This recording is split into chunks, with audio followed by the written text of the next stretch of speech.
Clackamas County, yeah, thank you, Ron.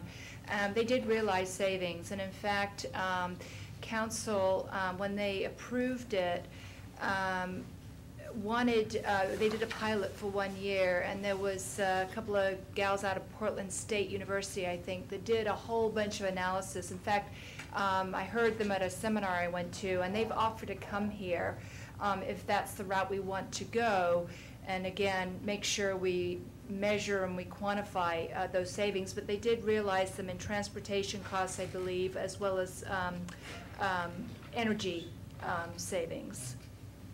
I can't remember the number or the percentage off the top of my head, but I can certainly get that to council. Molly? In general, I mean, right now for 2011, I am not willing to go to layoffs. I am not. And if we have to have a shortfall for 1 year, then so be it. A deficit, the 185 deficit going into 2011, because I think we'll continue to find ways to be prudent and save money and still keep the level of service. And think about it, like Public Works and some of those groups have not really been hiring into their organization. And I don't want to end up with a city that has streets full of potholes, that has parks with grass that's high. I mean, we've got to keep some of these levels of service in order not only to keep our residents happy, but to really entice business to want to move here as well. So I really, that's my bottom line position for 2011, knowing that we've got a lot of work to do in 2011 for the years beyond that, because as Michael said, we have some real issues with the way that we finance city government that are not going to go away, and they're not going to be reduced by spending 10% less here and 20% less there. They're just not. And this budget takes a little bit of that into account. I mean, just on the seasonals that we traditionally hire, this budget has taken out 2/3 of those. So some of those park areas, some of those right-of-way areas, some of those things that, you know, we were getting kudos earlier this year that they were looking so nice. We might not get those same messages next year in some of those areas. So and that's part of what I alluded to when I mentioned earlier that we're already into some people here. We've shifted some folks around. We've taken a little bit more burden over in the enterprise funds. We've taken somebody off of the street side. We've taken somebody out of the community development side and transferred them. We're making those reductions on the other side there. It's already starting to affect some of the folks that are here within the city and or those seasonals that we bring in. Paul? I just wanted to add one thing to the philosophical discussion. I agree with Molly that I just think it's foolish at this point to cut staff. But on the philosophical side also, I tend to look at my responsibility here as one of a fiduciary, of a trustee for not only the present but the future of the city. And so I try to think in terms of things.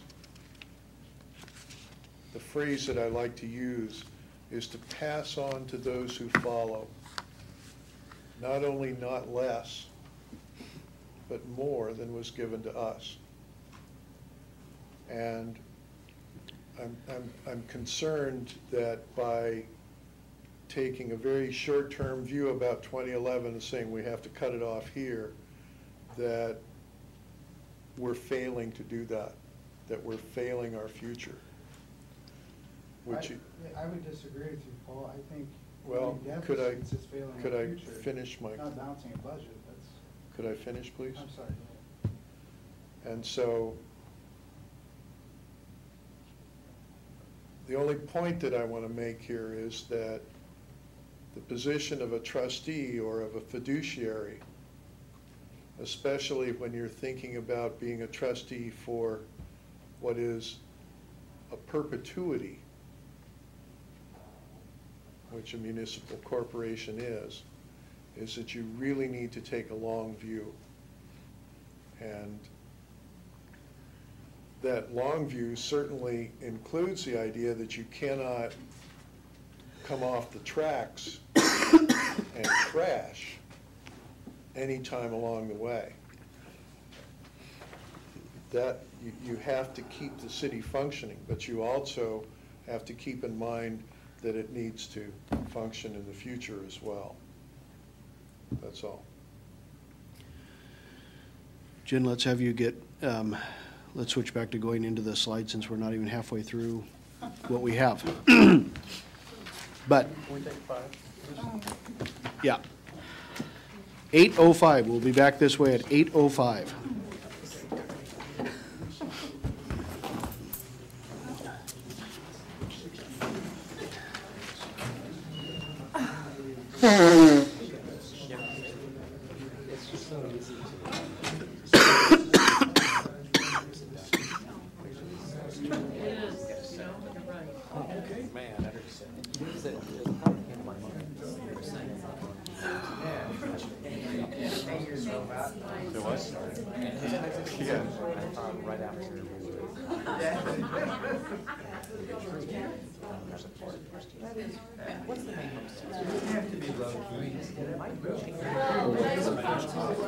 Oh.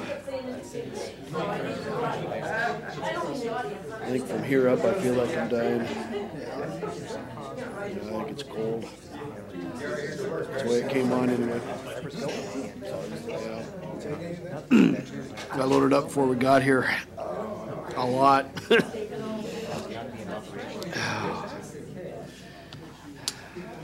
It doesn't matter how large the city is. That's, you're gonna have to sorry. But the other thing I would say is that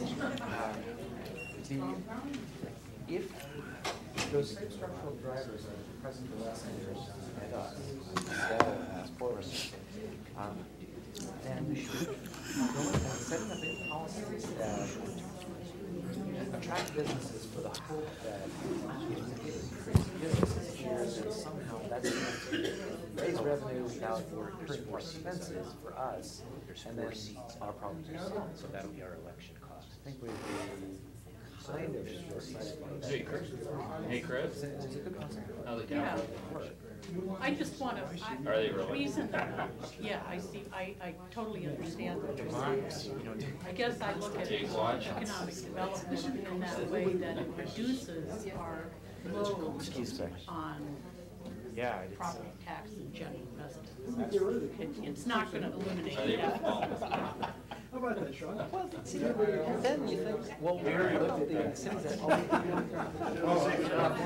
Everybody was in favor of it, right? and I don't know how many businesses grows out, we have. Until I can't look at my binder. That's the first thing I have to do. That's what I've been looking at the whole time. Multitasking. We figured there'd be some multitasking. They did. Well, look at our neighbor to the west, Canada. They have a lot of large They're corporate, issued their own. highly, good, skilled employees, large numbers of. How about East County, you know? Household industries, and at least from what I Okay. officially read. All right. Post-record, none of those were.